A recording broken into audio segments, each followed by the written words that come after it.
بسم الله الرحمن الرحيم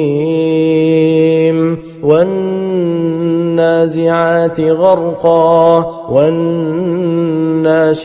نشطا والسابحات سبحا فالسابقات سبقا فالمدبرات أمرا يوم ترجف الراجفة تتبعها الرادفة قلوب يومئذ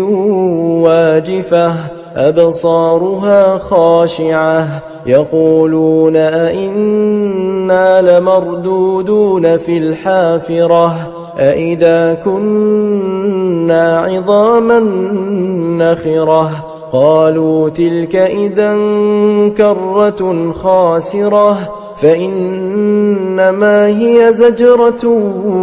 واحدة فإذا هم بالساهرة هل أتاك حديث موسى إذ ناداه ربه بالوادي المقدس طوى اذهب إلى فرعون إنه طغى فقل هل لك إلى أن تزكى وأهديك إلى ربك فتخشى فأراه الآية الكبرى فكذب وعصى ثم أدبر يسعى فحشر فنادى فقال أنا ربكم الأعلى فأخذه الله نكال الآخرة والأولى إن في ذلك لعبرة لمن يخشى أأنتم أشد خلقا أم السماء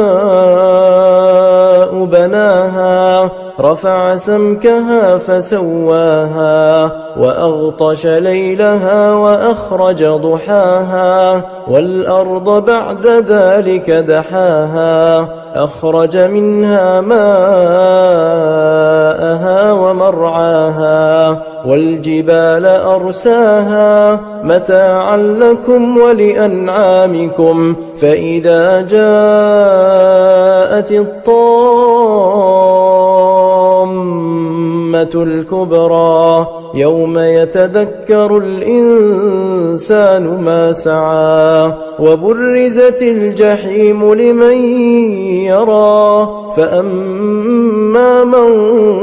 طغى وآثر الحياة الدنيا فإن الجحيم هي المأوى وأما من خاف مقام ربه ونهى النفس عن الهوى فإن الجنة هي المأوى يسألونك عن الساعة أيان مرساها فيم أنت من ذكراها إلى ربك منتهاها إنما أنت منذر من يخشاها كأنهم يوم يرونها لم يلبثوا إلا عشية أو ضحاها